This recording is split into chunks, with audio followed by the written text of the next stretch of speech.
Hola, hola.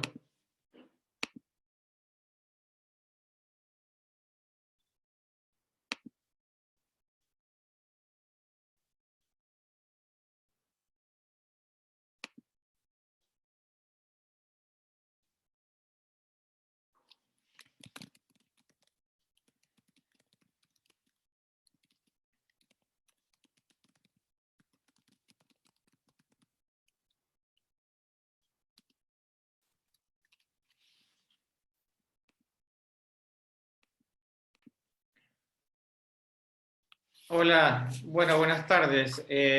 ¿Pueden verme todos ahí?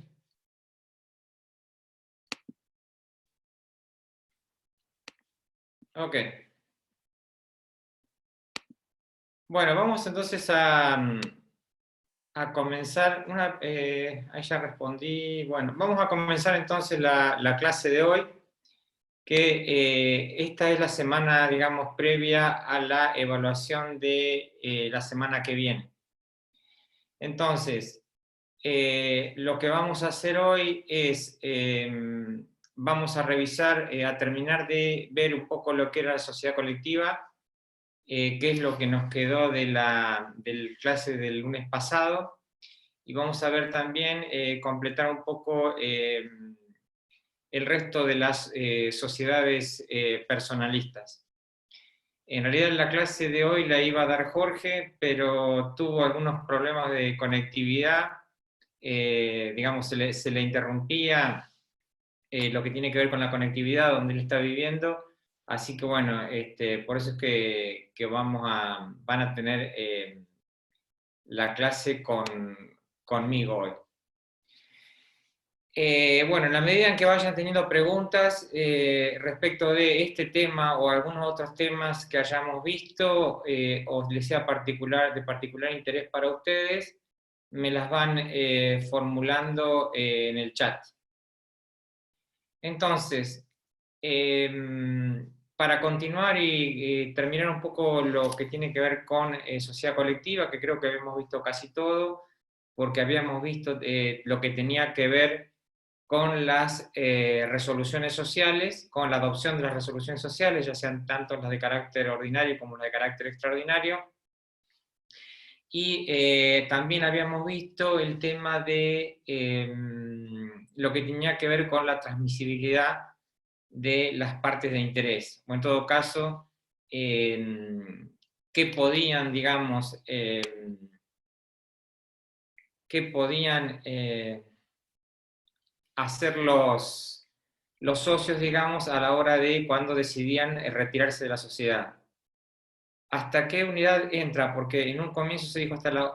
Bueno, sí, lo que pasa es que en realidad va a entrar hasta la unidad, justamente hasta la unidad 11 inclusive, porque precisamente debido a que tuvimos que, con este inconveniente, digamos, de pasar todo a virtual, tuvimos que modificar el cronograma, tuvimos que retrasar la fecha de la primera evaluación. Entonces ahora lo que nos quedó es que, bueno, que para la próxima vamos a tener efectivamente hasta la unidad 11 inclusive. Y yo creo que incluyendo la unidad 11, para la segunda parte vamos a estar en condiciones de poder completar toda la materia hacia mediados de junio, que es cuando termine la cursada. Yo creo que con los tiempos estamos bien, así que creo que es el momento justo para tomar la evaluación.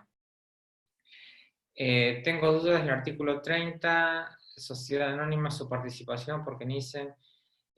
a ver, artículo 30 de la sociedad. A ver si me podés formular un poco más, extender la pregunta, trato de responderla. Dice que en el artículo 30 incurren dos errores, no sé, a ver, ¿por qué dijimos que el socio no puede ir a la sociedad en cualquier momento? No es una, los derechos... Bueno, a ver, vamos a tratar de ir respondiendo entonces para ir aclarando algunas cuestiones. Primero, si ustedes quieren lo podemos también, ya que estamos, relacionarlo con la sociedad colectiva. Entonces, ¿qué queremos decir cuando hablamos de que eventualmente el socio puede, en definitiva, irse en cualquier momento? ¿O qué significa retirarse? Porque en definitiva, cuando estamos hablando de irse, entre comillas, estamos hablando del retiro de la sociedad. Entonces, si nosotros lo enfocamos, ¿cómo lo encuadramos, digamos? El hecho de que efectivamente el socio quiera irse. Cuando decimos quiera irse, en realidad lo que estamos haciendo referencia es al retiro voluntario. Y cuando hablamos del retiro voluntario, recuerden ustedes que tenemos que tener en cuenta de cuáles son los efectos jurídicos que genera ese retiro voluntario. Entonces, en primer lugar, ¿sí? Recordarán ustedes cuando lo mencionábamos que el retiro voluntario, ¿sí?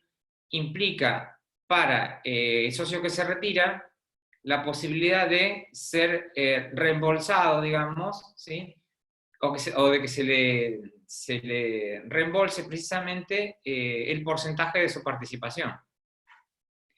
Entonces, eso tiene que quedar bien en claro, es decir, al socio, cuando se decide retirarse de la sociedad, y a su vez ese retiro, digamos, se ha hecho de una manera, digamos, que no, efectivamente no va a ocasionar un perjuicio inmediato o un perjuicio a la sociedad, efectivamente en esa circunstancia puede retirarse. Lo que pasa es que, de nuevo, piensen ustedes que cuando hablamos del retiro voluntario estamos hablando de las sociedades personalistas.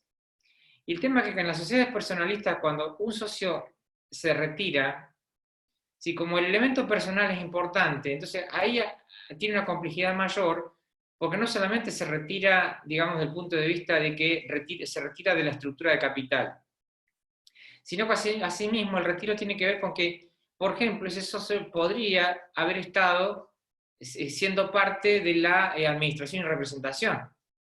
Entonces el retiro tiene una complejidad adicional que es justamente esa, es decir, cuando el socio no solamente que se retira de la estructura de capital y que se lleva, digamos, su porcentaje de participación, sino que además eventualmente podría llegar, o podríamos estar hablando de que se retira, ¿sí?, de su función de administrador y representante social.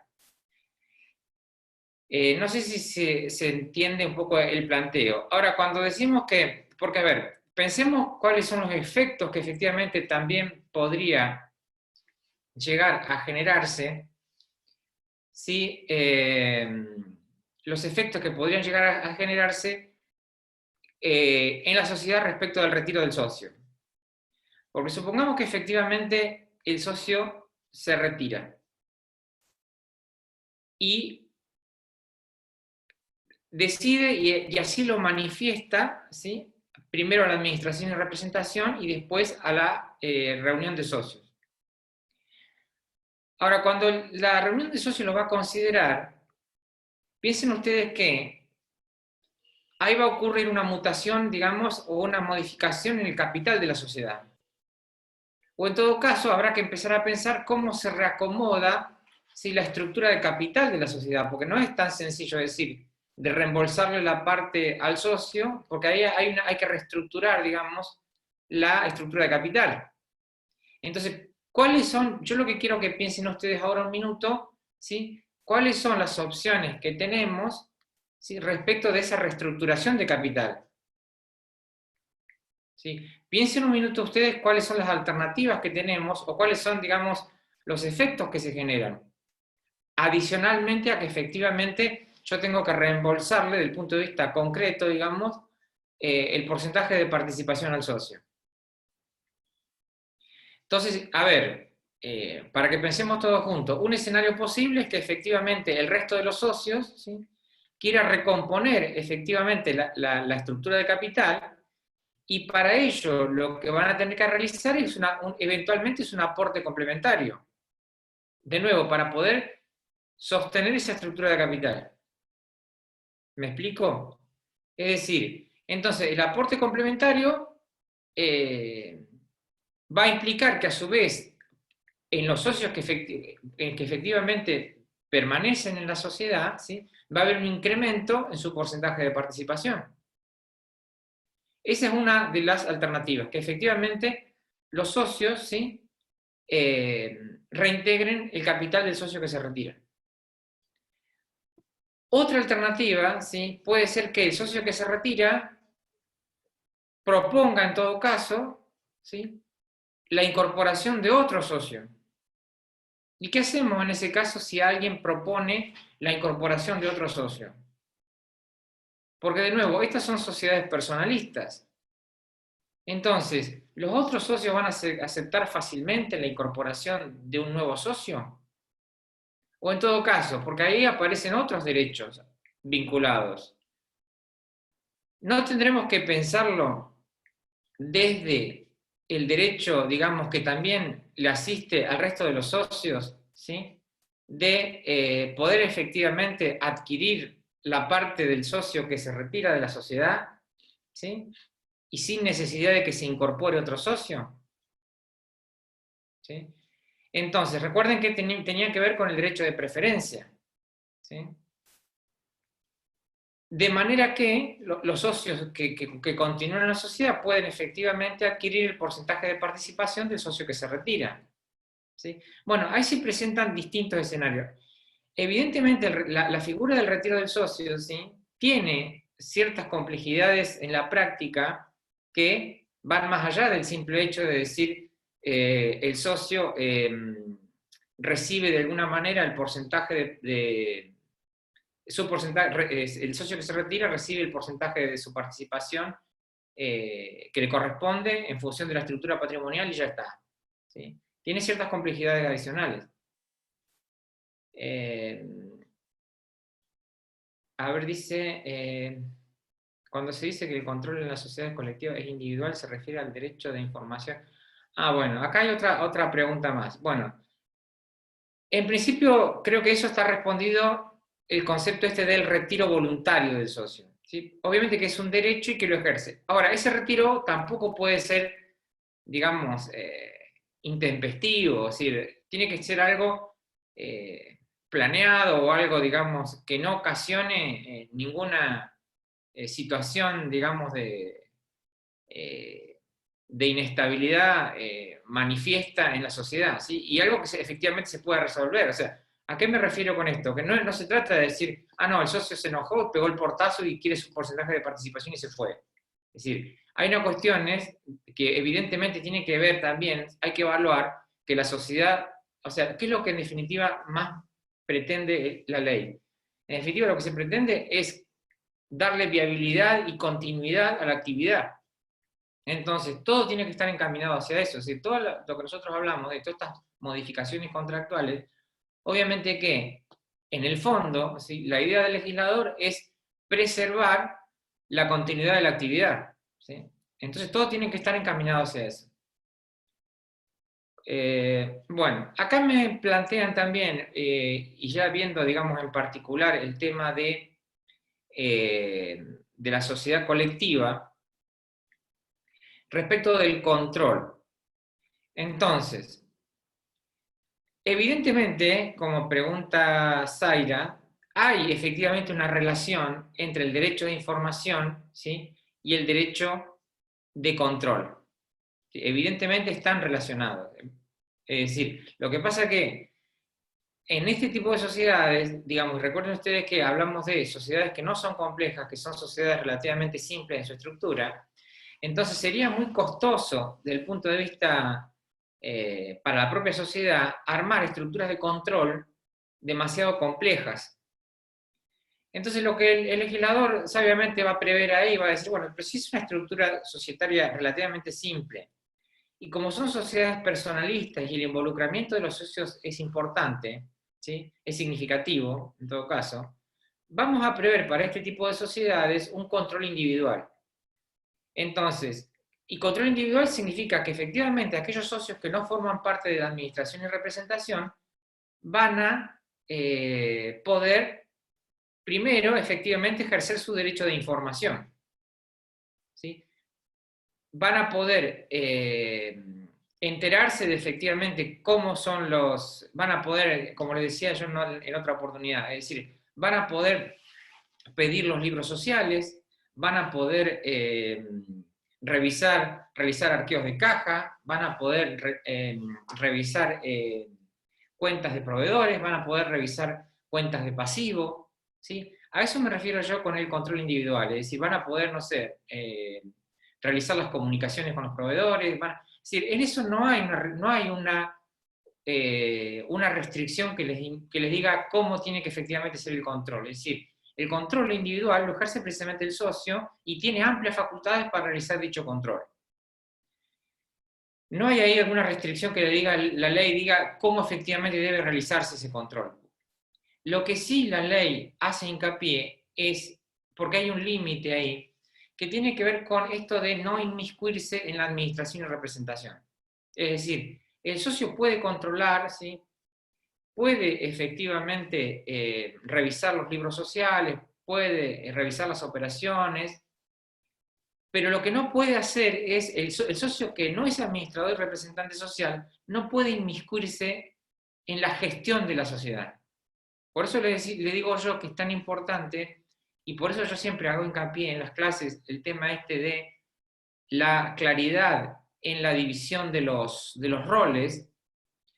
¿Por qué? Porque no pueden, los socios que no son parte de la administración y representación, no pueden efectivamente realizar actos de administración y representación. Esa es una cuestión central. Y muchos de los conflictos societarios, de nuevo, que aparecen por esta cuestión. Porque los socios que no son parte de la administración quieren efectivamente ser parte de ella. Y siendo que no están legitimados para eso porque no están ni en el contrato social ni en las actas sucesivas, están facultados para realizar actos de administración. Entonces, por eso le digo yo que, si bien tienen amplias facultades para controlar, no pueden ejercer actos de administración y representación, que está reservado justamente a los administradores y representantes. Ahora, el derecho de información, ¿sí? También lo ejercen, por ejemplo, no solamente al momento del control, sino lo ejercen también a la hora de analizar la información contable, para eventualmente aprobar o no los estados contables, o para eventualmente aprobar o no los proyectos de distribución de utilidades. Y ahí también ejercen efectivamente el derecho de información, ¿sí? Y es más, los administradores y representantes, antes de la reunión de socios, deben poner a disposición de los socios, ¿sí? Antes de la reunión, los estados contables, el proyecto de todo caso de distribución de utilidades. ¿Para qué? Para que estos se informen, ¿sí? Y ya vayan a la asamblea o a la reunión de socios con, con un criterio formado respecto de, y se hayan informado respecto de la gestión de la sociedad. Porque recuerden ustedes que, o sea, de nuevo, si nosotros analizamos la información contable, vemos que ahí, ¿qué es lo que le informa en todo caso la administración y representación a los socios? Le informa el desenvolvimiento de la sociedad respecto en el estado de resultados, ¿sí? Cómo ha sido efectivamente, cómo se ha desenvuelto la sociedad en el ejercicio comercial, ¿sí? Y cuáles son los resultados que ha obtenido. Le informa sobre la composición de activos y pasivos y del patrimonio neto y de la evolución del patrimonio neto, bueno, etcétera. Es decir, todo aquello que ustedes ya conocen y que han estudiado en contabilidad. Eso respecto del derecho de información. Es decir, en función del derecho de información, es que una vez que se han informado, efectivamente, en la reunión de socios, pueden adoptar aquella resolución social, aprobar o no la gestión de la sociedad, y aprobar o no la gestión de los administradores. ¿Se entendió? Acá me dicen, cuando se dice que el control, bueno, eso estaría. Bueno, ahora vamos a ver, en realidad, acá me hace una pregunta que es respecto de el retiro voluntario en las SRL. Voy a dejar la respuesta para esa pregunta dentro de un rato, porque es cuando yo efectivamente vaya a resumir, digamos, o completar lo que les dio Iván el jueves pasado respecto de las SRL. En caso de nulidad vincular que afecta a uno de los socios en una sociedad de dos socios, puede convertirse en una sociedad unipersonal o directamente se produce la disolución y liquidación. Bueno, esa es una muy buena pregunta, porque ¿qué pasa ahí? En realidad, estoy, digamos, haciendo un preámbulo, pero tiene que ver con esto, porque hay como, para entender este fenómeno que plantea acá Agostina, tengo que remitirme a cómo era la legislación antes de la reforma del Código Civil y Comercial y cómo es ahora. Efectivamente, antes, ¿sí?, cabía, ¿sí?, si el socio, digamos, no podía conseguir, entre comillas, otro socio en un lapso de tiempo determinado, efectivamente la sociedad tenía que disolverse y liquidarse. Ahora, con la reforma del Código Civil y Comercial, sí, con la reforma de la Ley de Sociedades, eso cambió. Entonces, ahí tenemos, digamos, dos escenarios. Efectivamente, cuando se queda con un solo socio, lo primero que aparece ahí, digamos, y que se fue, digamos, incluso discutido en la doctrina y se presentaron varios trabajos sobre eso, tenía que ver con que, en definitiva, ¿sí?, esta sociedad de un solo socio devenía en una sociedad de la sección cuarta. Esa es una de las posibilidades. Es decir, cambiaba de naturaleza en cuanto a que no se disolvía ni se liquidaba, pero simplemente devenía en una sociedad de los tipos de la sección cuarta. Otra alternativa es que efectivamente esa sociedad adopte la forma de sociedad unipersonal. Y ahí estaríamos hablando, ¿sí?, de una transformación. Porque en ese caso tendríamos una sociedad típica que deviene en otra sociedad típica. Entonces, efectivamente, podría llegar a ocurrir la disolución, pero sin liquidarse. ¿Sí? Ahí estaríamos, en todo caso, en la figura, o podría eventualmente llegar a ser aplicable la figura de la transformación. Pero bueno, para responder a esa pregunta, digamos, en esos carriles nos movemos. Bien, a ver si tengo alguna pregunta más. No. Acá me dicen qué participación tienen en las SA y si puedo explicar el artículo 30 porque no entiendo esa parte. A ver, veamos el artículo 30.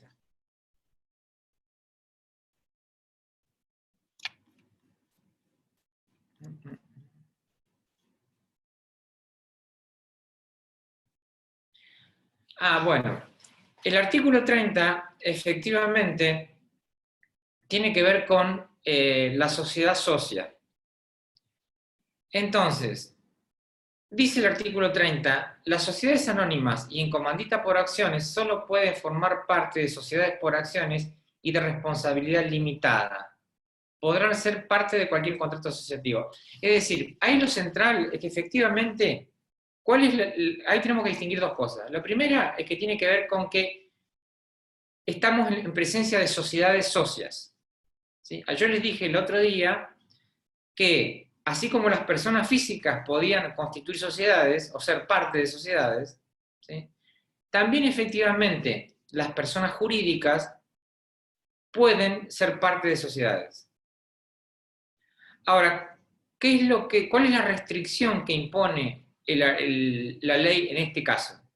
Que dice que efectivamente las sociedades por acciones, ¿sí?, o las sociedades en comandita por acciones, las sociedades por acciones, efectivamente pueden ser socias de otras sociedades, en el fondo, ¿qué queremos decir? Que pueden adquirir participaciones de otra sociedad, pero que la adquisición de esas participaciones, ¿sí?, tiene que estar vinculado, referirse a sociedades con responsabilidad limitada. ¿Sí? Básicamente es el concepto. Es decir, las dos cosas que tenemos que distinguir ahí es que estamos en presencia de una sociedad que es socia, es decir, que no es una persona física, sino que es una persona jurídica que adquiere una participación en otra sociedad, en forma originaria o en forma sobreviniente. Ahora, esa participación en las sociedades por acciones, obviamente que, y es lógico que sea así, que solo puedan consistir en o puedan participar de aquellas sociedades que efectivamente limitan la responsabilidad. Bueno, espero haber respondido a la pregunta de Silvana. Bien, entonces, volviendo ahora a los temas que, si no hay ninguna otra pregunta, o en todo caso, si se les ocurre, las pueden ir planteando. Acá me dicen otra pregunta. A ver.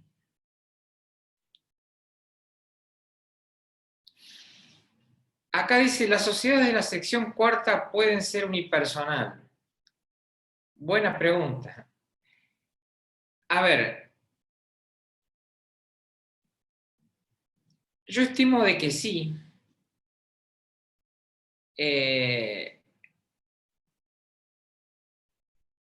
Habría que ver cómo se arma la jurisprudencia respecto de eso, pero, a ver, ¿por qué estimo de que sí? Pensémoslo desde el siguiente lugar. Y vamos a mirarlo desde la responsabilidad. Porque en realidad, la responsabilidad de los socios en la sociedad de la sección cuarta es mancomunada y por partes iguales. Ahora, si esa sociedad me pertenece y yo soy el único socio de esa sociedad, en realidad mi responsabilidad deviene en unipersonal y ilimitada. Con lo cual, la separación patrimonial es solamente a los fines de decir, bueno, hay una separación patrimonial de la sociedad por un lado y de mi propio patrimonio personal por el otro. Pero en realidad, como yo soy el único socio, en realidad yo tengo responsabilidad ilimitada y solidaria respecto de y subsidiaria respecto de la sociedad. Entonces, digamos, la separación patrimonial, entre comillas, es a los fines del funcionamiento, pero a los fines concretos, en todo caso, ¿qué quiero decir con esto? Que el tercero, ¿sí?, también eventualmente, ante la insuficiencia de la sociedad unipersonal, también va a poder atacar mi patrimonio personal. Entonces, a los fines prácticos es eso.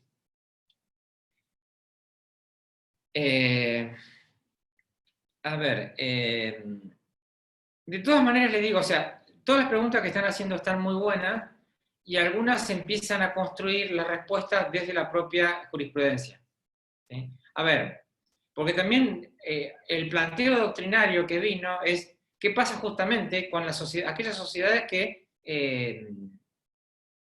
devenían de un solo socio. Entonces, si se devenían de un solo socio, ¿qué hacíamos con esas sociedades? Entonces dijeron, bueno, no. O porque el espíritu del legislador es que la actividad continúe, es que no están condenadas a la disolución y liquidación. En todo caso, habría que ver, digamos, cómo se configura o cuáles son las respuestas que genera la doctrina y la jurisprudencia. Pero, de nuevo, el espíritu del legislador es que efectivamente preservar la actividad y la continuidad de la actividad económica en la medida en que sea factible. ¿Tiene algún beneficio tener una sociedad colectiva en vez de una sociedad de la sección cuarta? Bueno, esa es una buena pregunta. En realidad, ¿cuál es la principal y por qué las sociedades colectivas, digamos, empiezan a caer en desuso cada vez más? Porque por su régimen de responsabilidad. Porque el régimen de responsabilidad de la sociedad de la sección cuarta es más benigno que el régimen de responsabilidad de la sociedad colectiva. Entonces, va de suyo que nadie va a optar por ese régimen de responsabilidad, o por ese tipo societario.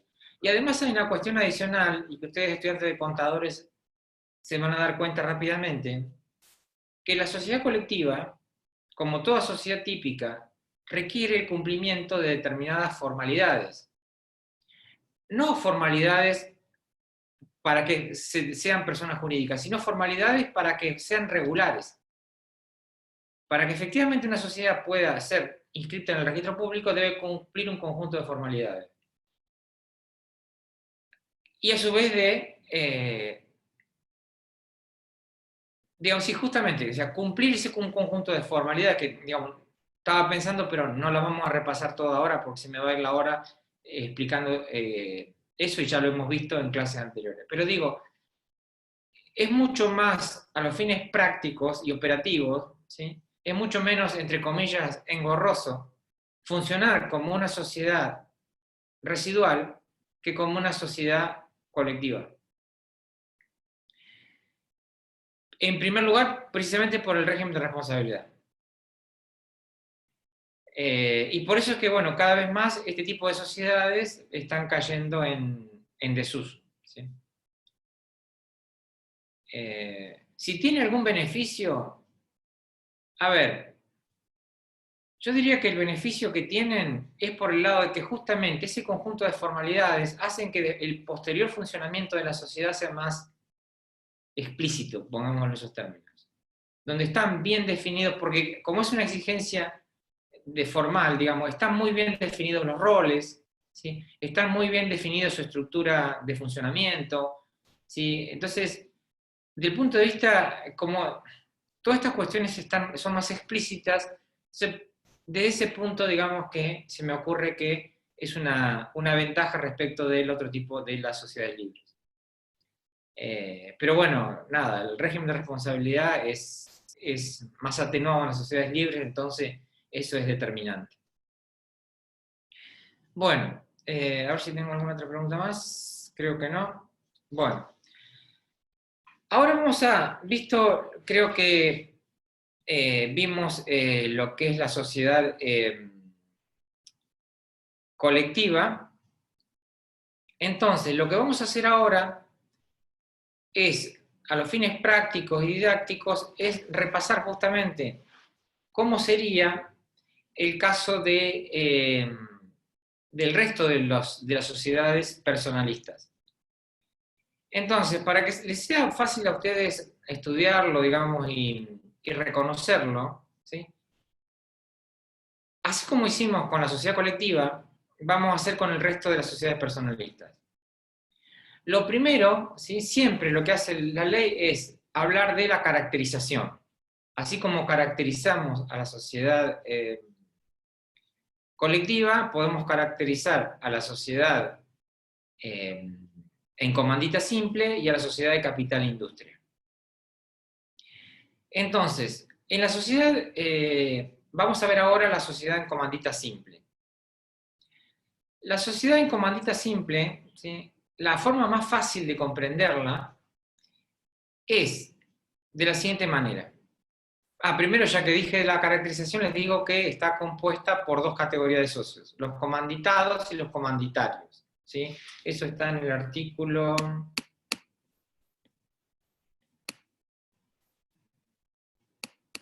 Déjenme ver. Sociedad en comandita simple, dice el artículo 134, ¿sí? Para que ustedes se ubiquen, está ahí. Él o los socios comanditados responden por las obligaciones sociales como los socios de la sociedad colectiva y los comanditarios solo con el capital que se obligan a aportar. Es decir, lo que hace la ley en ese caso es distinguir dos categorías de socios. Por un lado los socios comanditados y por otro los comanditarios.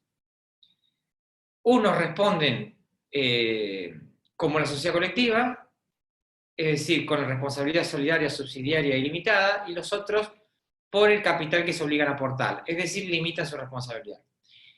Entonces, yo siempre digo esto, digamos, a los fines prácticos, para que ustedes puedan entender bien y rápidamente cómo se conforma una sociedad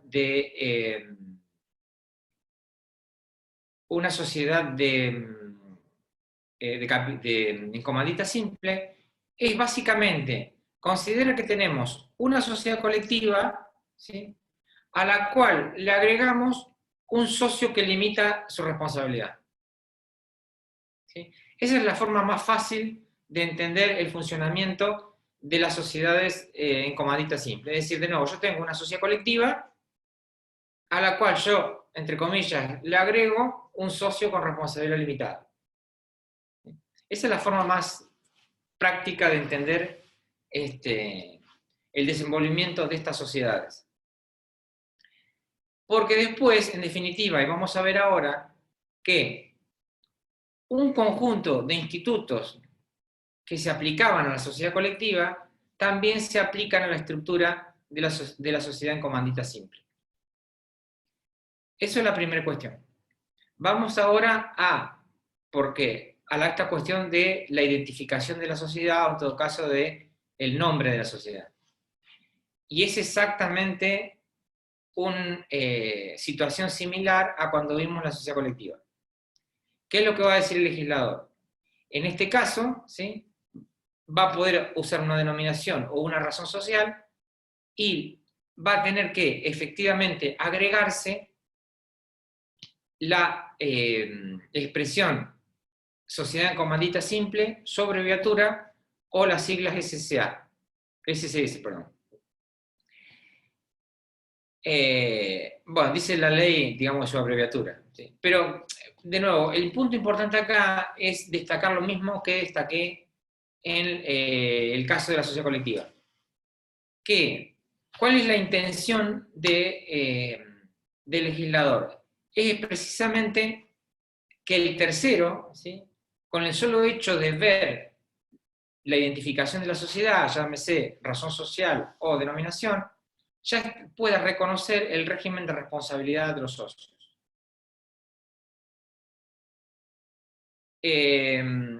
Lógicamente, que dice el artículo 135, el capital comanditario se integra solamente con el aporte de obligaciones de dar, ¿sí?, que es un poco lo que ya vimos cuando veíamos o cuando observamos lo de los aportes, ¿sí? Que, o sea, recordemos ustedes que decíamos que en la sociedad responsable limitada, en la sociedad por acciones, ¿sí?, los aportes solo podían consistir en obligaciones de dar, y en particular cosas ciertas, ¿sí?, susceptibles de ejecución forzada.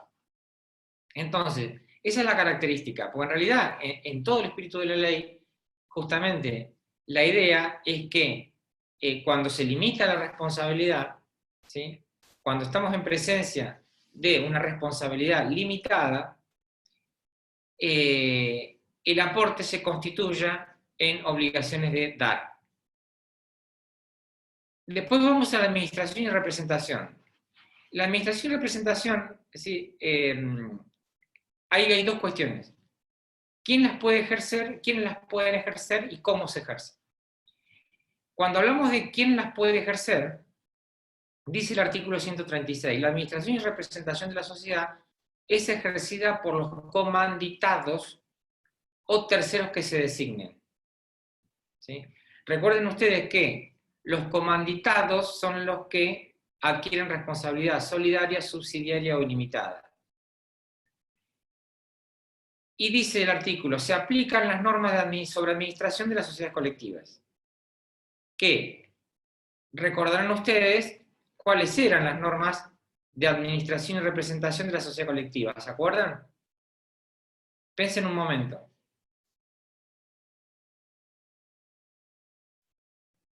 ¿Sí? ¿Lo recuerdan? Porque esto, de nuevo, la mejor forma de interpretarlo y de estudiarlo es ir completando, entre comillas, los casilleros con lo que ya vimos en la sociedad colectiva. Entonces, si nosotros hacemos referencia a la administración y representación en esta figura, ¿sí?, primero comprendemos quién la puede ejercer, que son los comanditados o los terceros que se designen, no socios. Y a su vez, ¿cómo va a ser esa administración y representación? ¿Se acuerda alguno?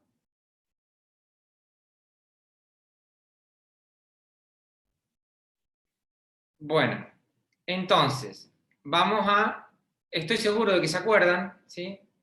Simplemente voy a hacer una breve recordatorio para aquellos que no lo hayan todavía visto en profundidad.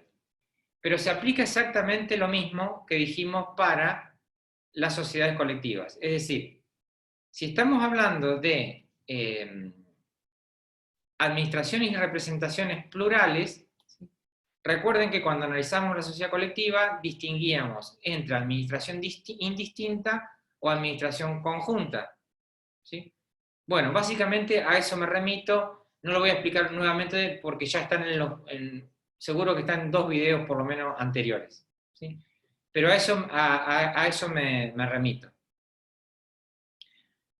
Hay dos tipos de responsabilidad. Acá me dicen, bueno, al tener dos tipos de socios y dos tipos de responsabilidad, Agostina, en caso de los terceros reclamar sus derechos, en caso de insolvencia, me conviene ir siempre como comanditados. Sí, efectivamente. Es decir, porque esos en definitiva van a responder solidaria e ilimitadamente. Lo que pasa que, está buena la pregunta, pero hay una cuestión adicional acá, que siempre la responsabilidad, digamos, sigue siendo subsidiaria. Es decir, primero va a haber que, o el tercero va a atacar el patrimonio de la sociedad, y en ese patrimonio también va a estar la participación del socio, entre comillas, que limitó su responsabilidad. Si en la circunstancia de que efectivamente ese patrimonio resultara insuficiente, el patrimonio social, incluido la participación del socio que limitó su responsabilidad, recién en esa circunstancia y por el ejercicio del derecho de discusión, ¿sí?, recién ahí se va a poder hacer frente, ¿sí?, al pasivo con el patrimonio de cualquiera de los socios con responsabilidad ilimitada. ¿Se entendió, Agostina? Bueno, sí, singular o plural, efectivamente los comanditados tienen, sí, profe, gracias, los comanditados tienen algún beneficio por sobre los comanditarios.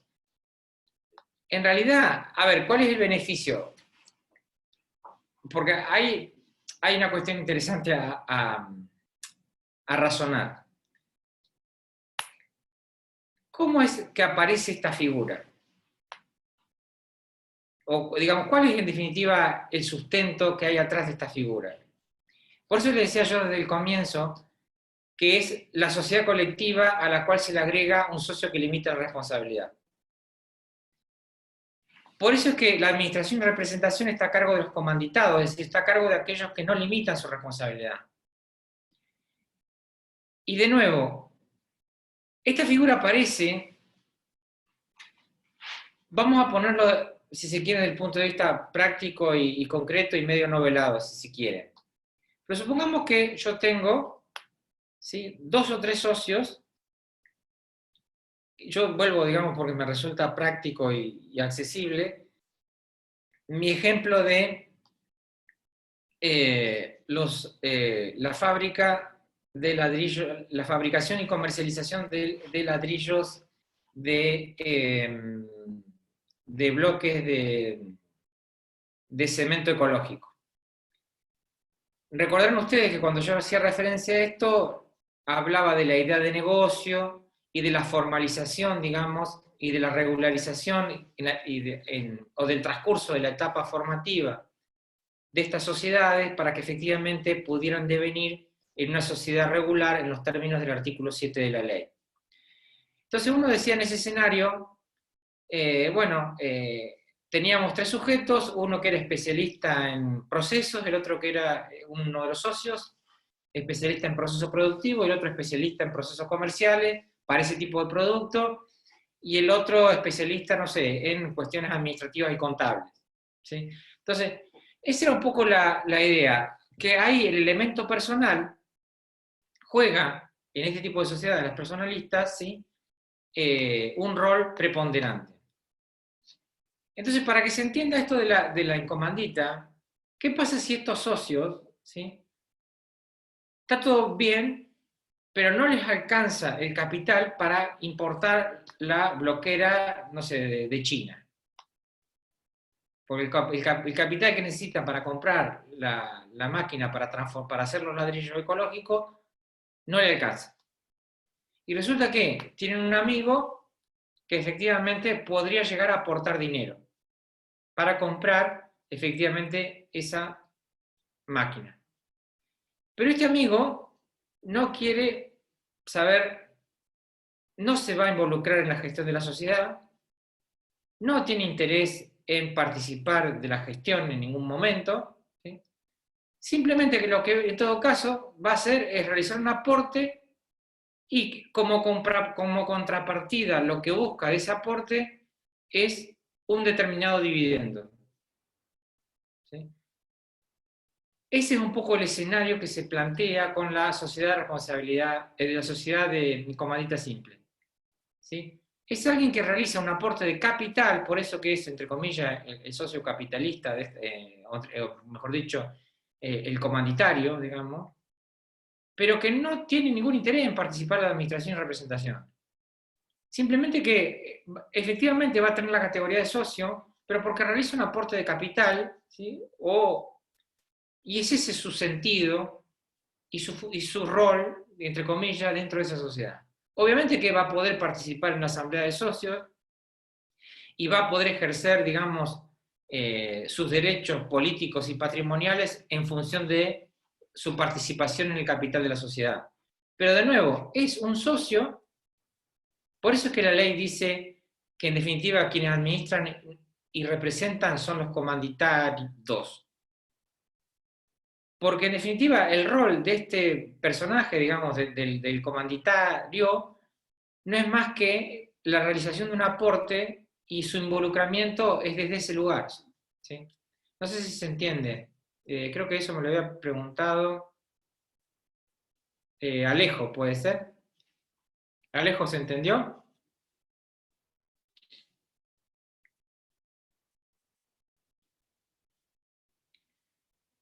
Ok. Debe realizarse, a ver, Valentina, debe realizarse una transformación. ¿En qué caso, Valentina? Si me lo podés... En el caso de que era una sociedad colectiva, Sí. se toma un socio que tendría el carácter de comanditario. Ahí Ah, se bueno, está bien. Ya entendí. Bueno, ahí tenemos dos escenarios, Valentina. Un escenario es cuando efectivamente la sociedad se forma. Es una buena pregunta, es decir, porque creo que corresponde que lo aclare. Supongamos que estamos en la etapa formativa de la sociedad y vamos a conformar, por eso yo siempre insisto mucho esto con la idea de negocio.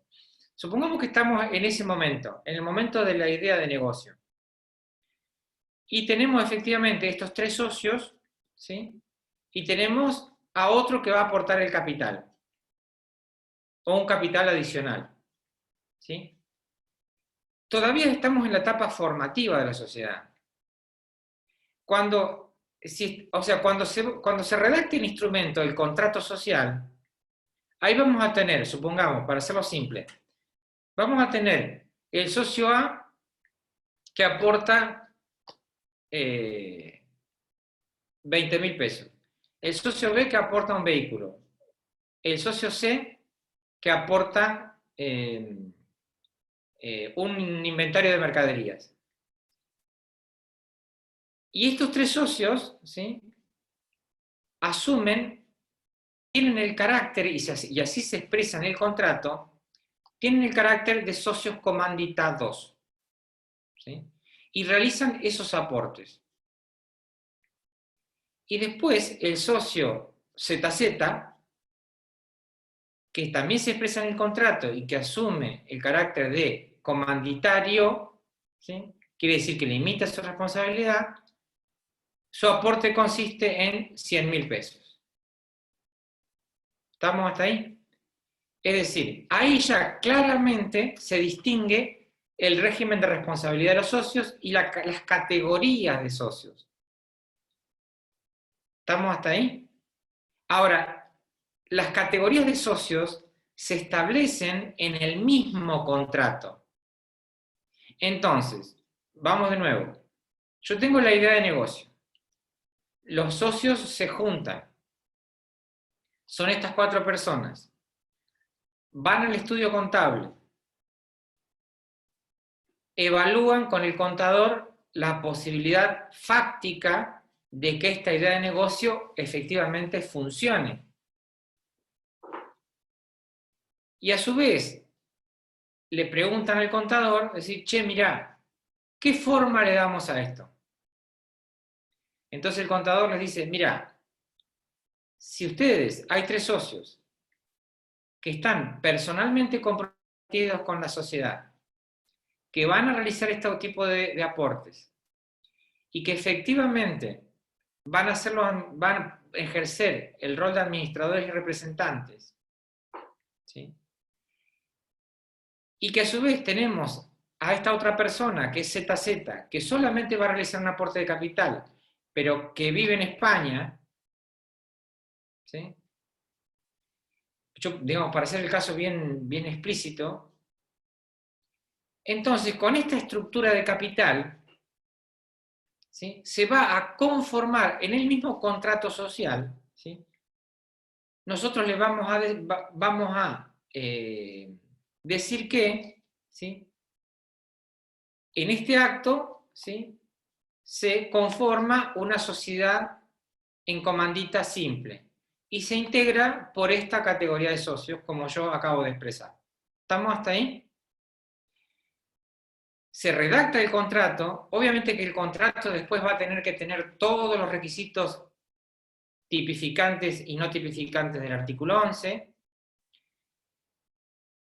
hacemos la publicación de edictos correspondiente, ¿sí?, de acuerdo a lo que exige la ley, cumplimos todas las formalidades que son necesarias para la inscripción registral y vamos, y el contador nos acompaña en todo caso, con ese instrumento al registro público. En ese caso, cuando la sociedad está inscripta, es que efectivamente adquiere, supongamos que efectivamente el titular del registro emite una resolución por la cual se da por inscripta a la sociedad Juan González, Ricardo Pérez, no sé, Luis Fernández y Raúl Gómez, sociedad en comandita simple. Una vez que tengo eso, ¿sí?, recién ahí estoy con una sociedad inscripta y yo ya tengo en esa estructura y ya di cumplimiento a todos los requisitos del tipo de la sociedad en comandita simple. Ese es un escenario. De nuevo con las dos categorías de socios. Ahora vamos a otro escenario. Supongamos que yo estoy funcionando como una sociedad colectiva y ya está regularmente inscripta. ¿Estamos hasta ahí? Y hace años que vengo funcionando con esa sociedad colectiva. No hay ningún inconveniente, está ahí, claro para todos. Estoy funcionando como una sociedad colectiva normal. ¿Estamos hasta ahí? ¿Se entendió? ¿Qué pasa? Resulta que hay un día y estábamos produciendo bloques de cemento de construcción tradicional. Eso de lo de los agujeros. Resulta que un día aparece otro, LL, y dice, mira, yo tengo un determinado capital para comprar una máquina que fabrica bloques ecológicos. Y también tengo el contacto para traer esa máquina, vamos a cambiar, de Nueva Zelanda. Entonces, pero a su vez este personaje LL dice, yo no me quiero involucrar ni en la administración ni representación y a su vez quiero limitar mi responsabilidad. No quiero tener responsabilidad solidaria, subsidiaria y limitada. Yo quiero limitar mi responsabilidad al aporte que yo haga para comprar la máquina. Punto. Yo me voy a España y ustedes me llaman para cuando tengamos que hacer la reunión de socios. Así de simple. Dado este escenario, los socios dicen, ¿y ahora qué hacemos? Entonces, ahí aparece esto de lo que plantea Valentina respecto de la transformación. Ahí, justamente, ya no va a funcionar más, porque ahora tengo que tener en cuenta la situación del nuevo socio. Entonces, pensemos en esta figura de transformación. ¿Sí? Ya que trabajemos, justamente, es un buen punto para trabajar sobre esta figura de transformación. Yo venía desenvolviéndome como una sociedad colectiva, frente a la figura de la transformación, ¿cuál es el requisito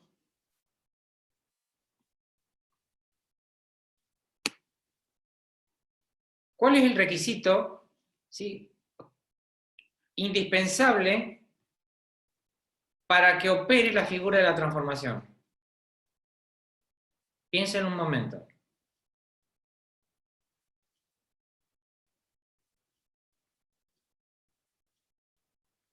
¿Qué es esencial, digamos, y que hace a la posibilidad de que este instituto efectivamente opere?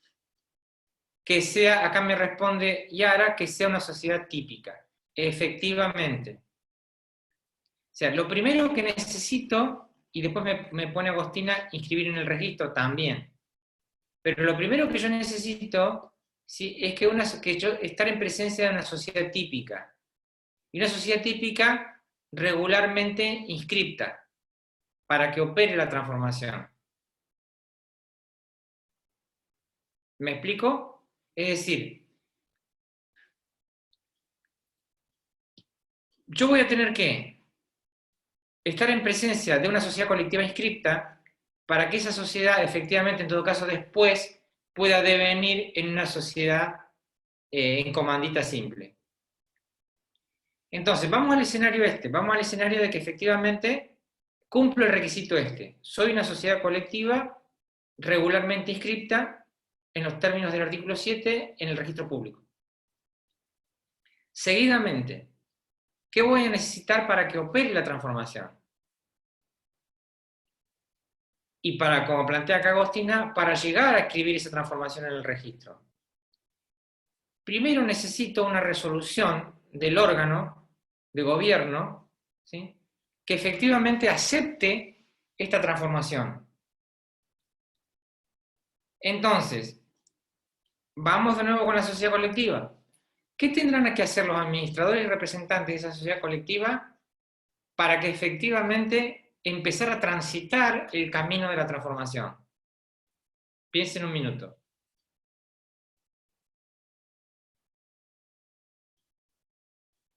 Lo primero que vamos a tener que hacer es convocar, o los administradores y representantes van a tener que convocar a una reunión de socios. ¿Verdad? ¿Por qué? Porque en esa reunión de socios, ¿sí?, justamente se va a tratar, ¿sí?, la aceptación o no de la transformación. Ahora, la transformación como tal, ¿sí?, es una figura o es, digamos, una circunstancia ordinaria o extraordinaria en una sociedad. ¿Qué les parece a ustedes?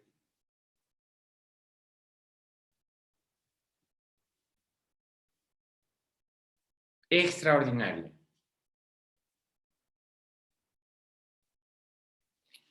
Entonces, pregunta siguiente. Si es una circunstancia extraordinaria que va a implicar una modificación del contrato social. Y de nuevo repasamos un poco también lo de la colectiva. ¿Qué mayorías eventualmente van a resultar o son necesarias para que efectivamente la transformación, la decisión de la transformación pueda llevarse a cabo?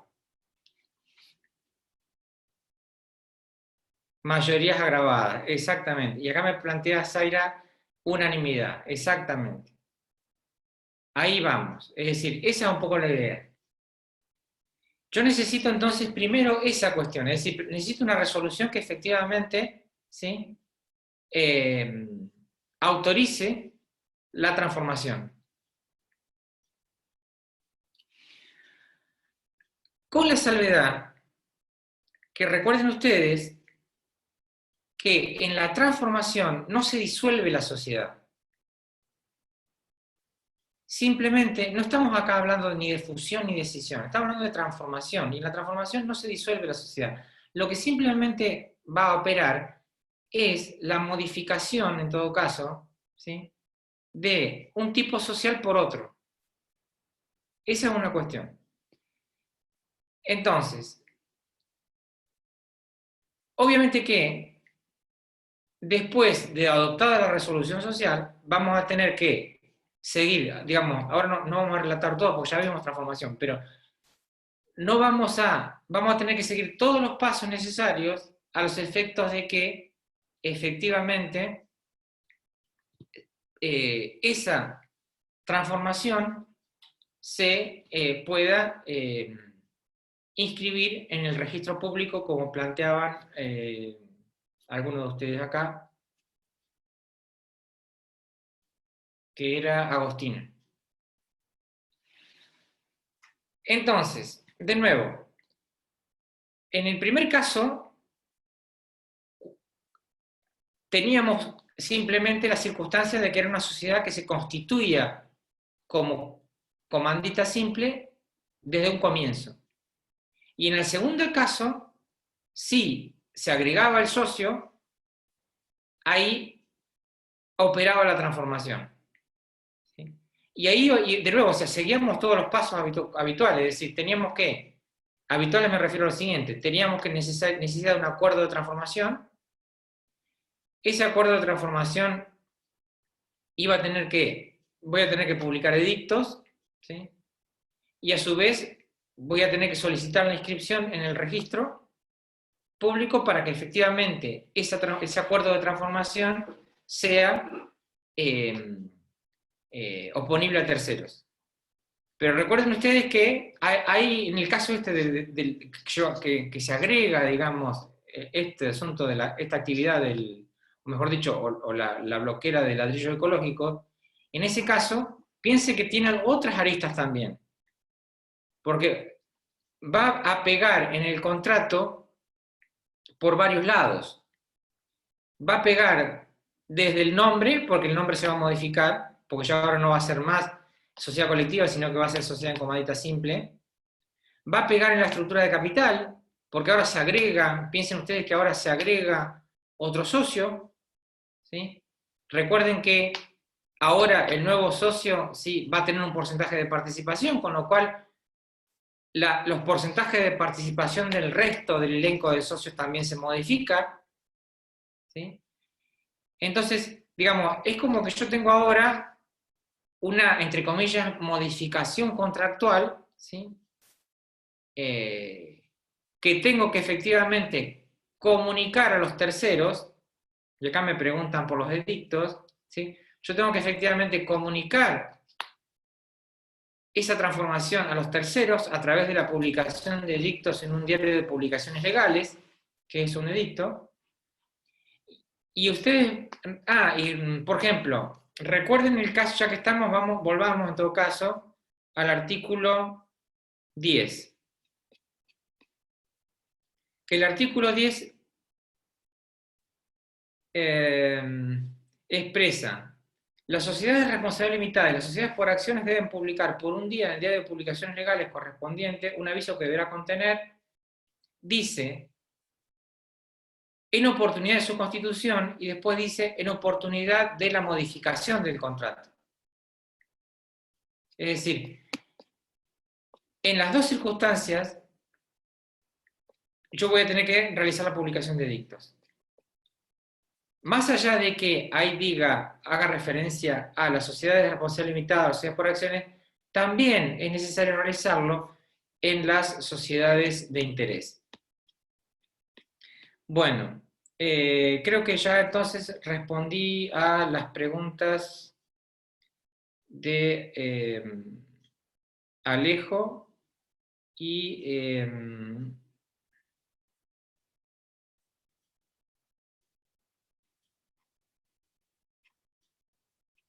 bueno, creo que ya respondí a todas las preguntas. Entonces, ahora sigo. Espero que ya se haya entendido esto de cómo se arma una sociedad en comandita simple. Entonces, vuelvo otra vez a la sociedad en comandita simple. Respecto del régimen de administración y representación, es exactamente el mismo que el régimen de la colectiva. Y respecto del régimen de mayorías para adoptar acuerdos sociales o resoluciones sociales, el esquema es similar al de las sociedades colectivas. Es decir, acá lo más sencillo de nuevo de entenderlo es pensar, si estamos hablando de una cierta categoría de decisiones que tienen que ver con la aprobación de los estados contables, si yo estoy hablando de aprobación de estados contables o estoy hablando de designación de un administrador, ¿estamos hablando de decisiones de carácter ordinario o extraordinario? Piensen un momento.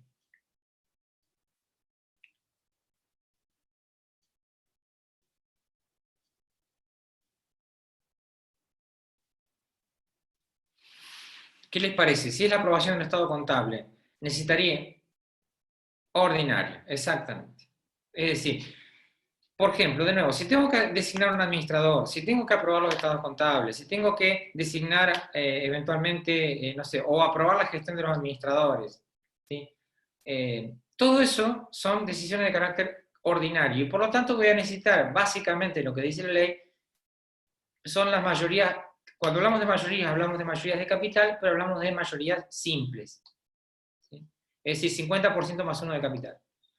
El otro escenario es cuando hablamos justamente, como hacíamos referencia hace un momento, respecto de una modificación contractual. Si es una modificación contractual, son mayorías agravadas, digamos, y en ese caso, es como ustedes ya me plantearon acá en el chat, digamos, puede ser unanimidad o puede ser eventualmente las 3/4 partes del capital, ¿sí? Si así lo estableciera el contrato. Si nada dijera el contrato, para la sociedad de interés siempre es por unanimidad.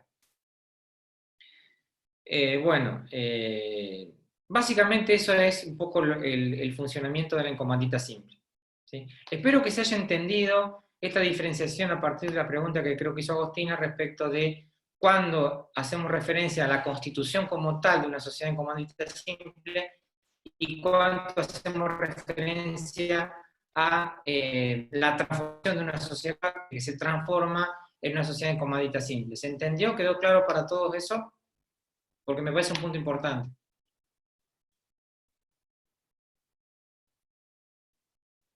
Profesor, en el caso de que sea una sociedad colectiva que ya está en funcionamiento, ya se constituyó, y Sí, quieran agregar un socio que tenga responsabilidad ilimitada, ahí se sí, transformaría una sociedad en comandita simple.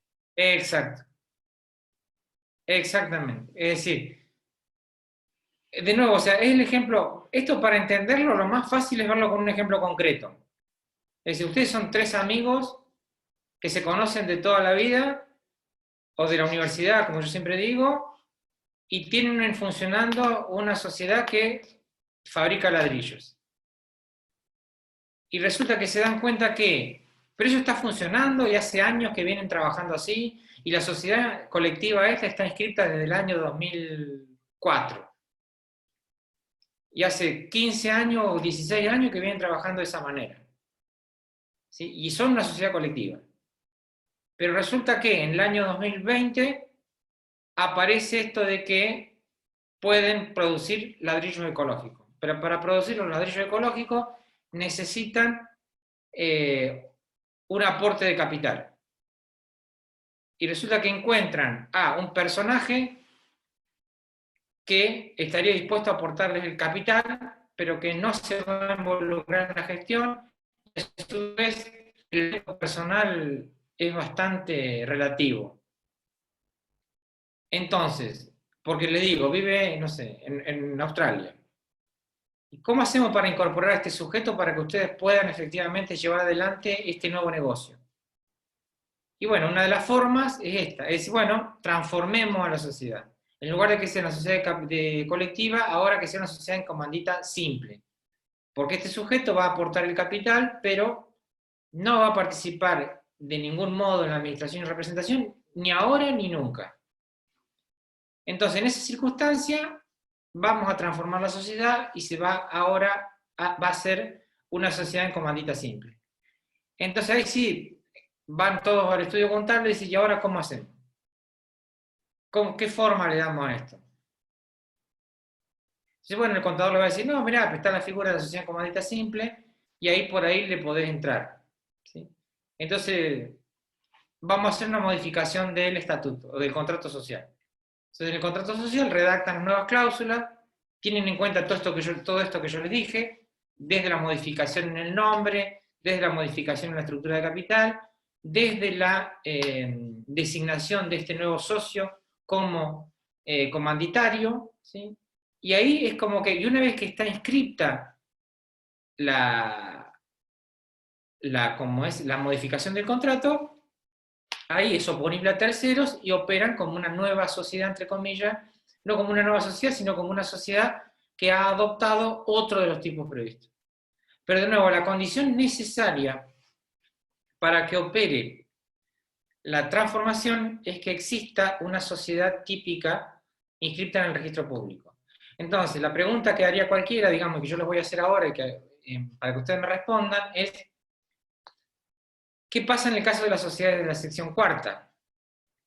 ¿Qué pasa si una sociedad de la sección cuarta quiere adquirir, quiere ser una sociedad en comandita simple? ¿Opera la transformación ahí, sí o no?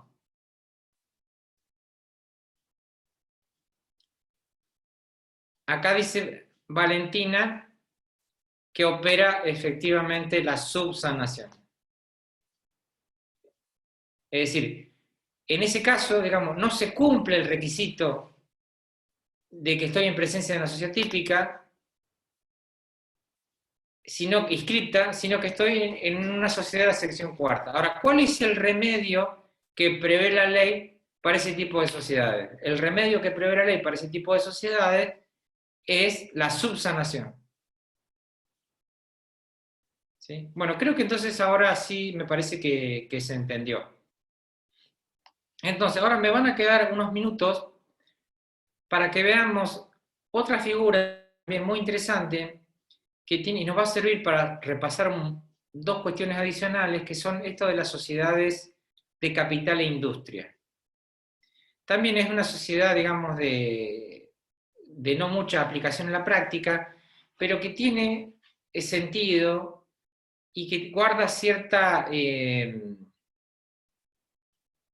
digamos, toma cierta realidad, digamos, o trata de contemplar, que es la palabra, cierta necesidad del mundo de los negocios.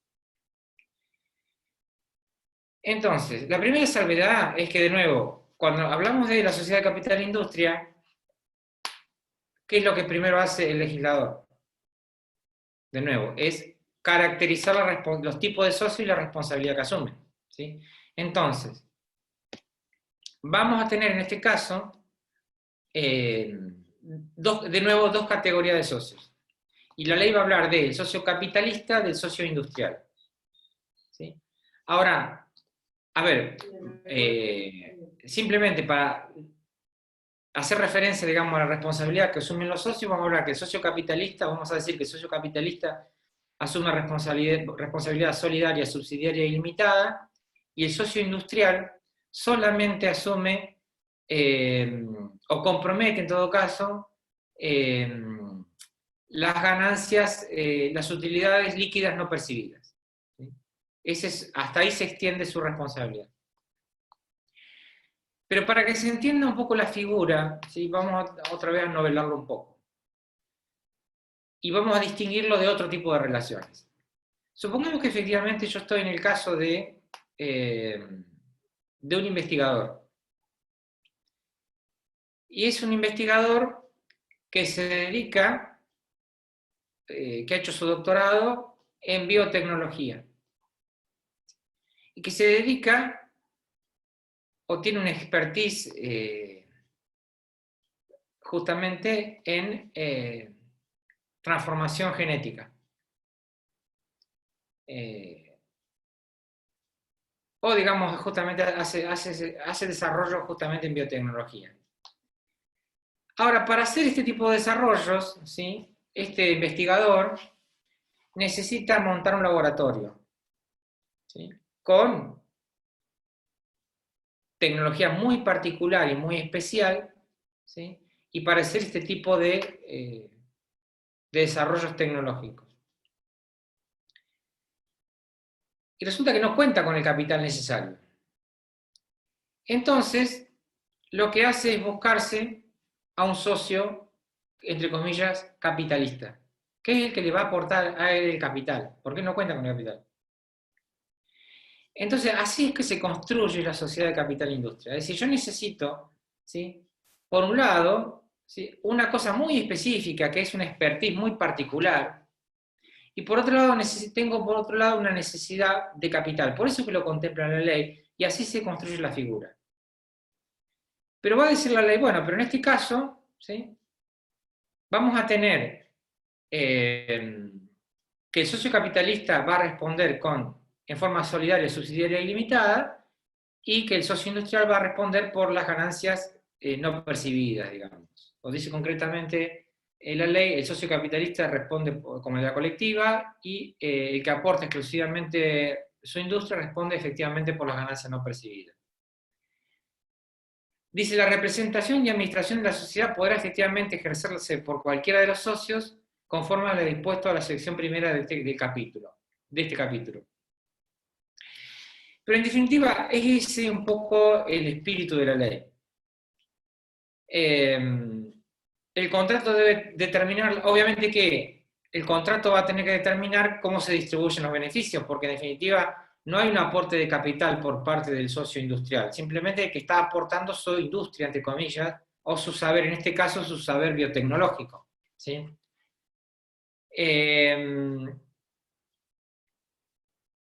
Bueno, eso un poco, digamos, las resoluciones sociales obviamente que se aplica al 139, ¿sí? Y tiene la misma lógica, en cuanto a las resoluciones sociales, tiene la misma lógica que el resto de las sociedades personalistas. Es decir, estamos hablando de que, obviamente que los socios participan de esta sociedad, hay una conformación, una estructura o una construcción de participaciones societarias, y en función de eso es que se van a adoptar las resoluciones sociales. Y de nuevo, con la misma lógica. Si son resoluciones ordinarias, si son resoluciones de carácter extraordinario, ¿sí? Eso es la misma lógica que se aplica en las sociedades colectivas y en las sociedades de capital e industria, comandita simple. ¿Cómo se mide el porcentaje que reciben los socios industriales? Bueno, justamente, esa es una buena pregunta. Eso se va a definir contractualmente, ¿sí? Es decir, yo creo que no sé si me estás preguntando el porcentaje de participación, es decir, eso se va a definir contractualmente. No hay una regla que anticipe la ley respecto de cómo debe determinarse el porcentaje de participación del socio industrial. Ahora, la segunda parte de la pregunta de Valentina tiene que ver, dice, o se consideran empleados. Y acá Valentina justo hace la pregunta correcta, en el sentido de que hay que distinguir esta figura de lo que es la relación de empleo.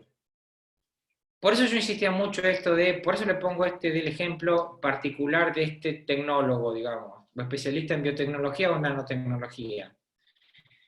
¿Por qué? Porque es un conocimiento, vamos a hacer alguna distinción respecto de la relación de empleo. Cuando hablamos de este tipo de sociedades, estamos hablando de un conocimiento o de una expertise que no es sustituible fácilmente. Es decir, no es que se están todos los días formando sociedades de biotecnología. ¿Sí? No es un conocimiento, o no es que polulan biotecnólogos o en nanorobótica o en nanotecnología, está inundado, somos el 80% de los habitantes de acá de Santa Rosa somos especialistas en biotecnología. O sea, no es eso. O sea, estamos hablando de una expertise muy particular, ¿sí? Muy especial, y que a su vez demanda de cierto nivel de inversión. Ahora, el otro escenario es cuando efectivamente se intenta utilizar estas figuras, que es la sociedad de capital e industria, para encubrir una relación de empleo. ¿sí? ¿Por qué? Porque en realidad, ¿qué distingue justamente? Otra cuestión adicional, digamos, que distingue la relación de empleo de estas figuras. Que en estas figuras, en la figura de capitán industria, no tenemos una relación de subordinación, sino que tenemos una relación o jerárquica, digamos. Hay una relación de pares, es decir, y las relaciones de pares se resuelven en la asamblea de socios. Mientras que la relación de empleo genera, ¿sí? Una relación jerárquica o una relación, entre comillas, de subordinación entre el empleador y el empleado. Porque recordarán ustedes que cuando la ley de contrato de trabajo habla del trabajo, es cuando dice que el empleado pone a su disposición, ¿sí?, su esfuerzo en todo caso y su tiempo lo pone a disposición del empleador, ¿sí? Pero ahí en la relación de empleo se constituye una relación jerárquica o una relación de subordinación que no está presente en la relación que se construye entre el industrial y el capitalista. Y a su vez, ¿sí?, en las relaciones laborales generalmente hay una cierta fungibilidad, es decir, podría eventualmente, si bien no es tan así, pero digamos, hay una cierta fungibilidad, es decir, podría llegar a ser, es más sustituible, ¿sí? Entonces, ¿qué quiero decir con esto? Si yo tengo, para ponerlo, digamos, en términos claros, si yo tengo una relación altamente fungible del lado del empleado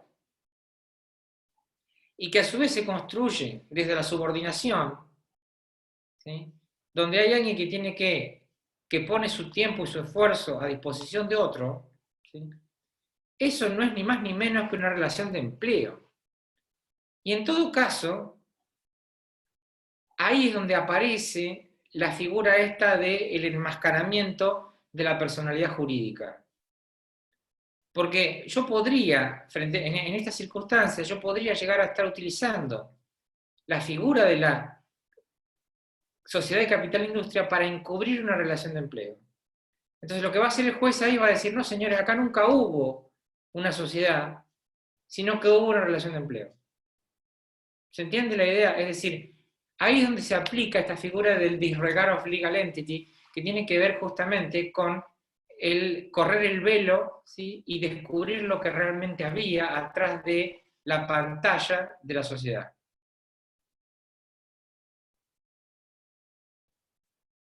Bueno, justamente, acá es una buena pregunta también que plantea Agostina, que dice que le queda prohibido recibir una retribución periódica por su trabajo. Claro, porque si recibir una retribución periódica por su trabajo, estaríamos en presencia de una relación de empleo. Lo que va a percibir, ¿sí?, como socio, en todo caso yo le hago la repregunta, ¿cuál es la contrapartida del aporte? ¿O cuál es el objeto del contrato de sociedad? ¿Cuál es la causa fin del contrato de sociedad? Y ahí me remito a la unidad 1. ¿Cuál es el objeto del contrato? ¿Y cuál es la causa fin del contrato? ¿Por qué yo realizaría un aporte? Exactamente. Exactamente. Para generar utilidades y para percibir ganancias. Entonces, lo que va a recibir el socio industrial, ¿sí?, es un porcentaje, es un porcentaje en las utilidades, ¿sí? ¿Se entiende la idea? Es decir, ¿por qué yo realizo aportes? Y en definitiva, lo realizo para obtener una ganancia.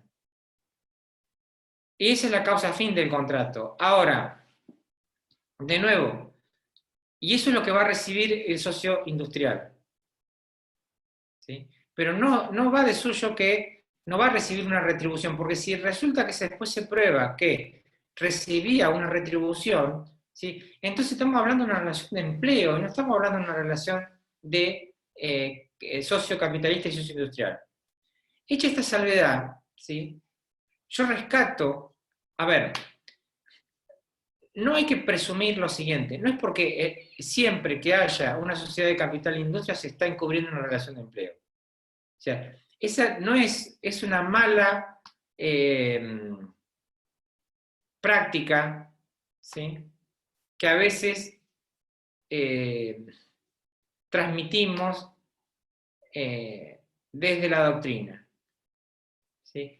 Es como que no una mala práctica, sino una mala asociación, diría yo, ¿sí? Es decir, no porque exista una relación, una sociedad de capital-industria, necesariamente estamos encubriendo una relación de empleo. Porque justamente el legislador lo que hace es contemplar esta figura para este tipo de situaciones que yo les presento. Es decir, es una figura muy adecuada para este tipo de casos. Es decir, cuando yo tengo un biotecnólogo o tengo a alguien que necesita, ¿sí?, hacerse de un capital para poder desarrollar su laboratorio y no tiene cómo, y encuentra a alguien que dice, mira, yo te pongo la plata, pero llamame en todo caso, me llamás dentro de un año y decime cómo te fue, en todo caso repartirme las utilidades, pero yo no quiero saber nada ni entiendo nada de biotecnología. Y ahí es donde aparece la sociedad de capital e industria. O sea, no estaría la posibilidad de pactar como en otras sociedades, tareas técnico-administrativas. Ahí es una muy buena pregunta de Melina, que también meritúa, vieron que acá en esto no hay ni blanco ni negro. A ver, eso en definitiva se va a tener que resolver, en todo caso, en instancia judicial, si la parte lo pretendiera.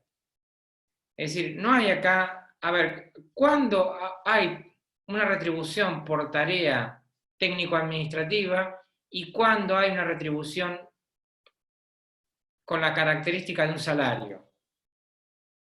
Pero de nuevo, ahí son grises. Es decir, ahí nos movemos en un área que justamente lo va a meritar.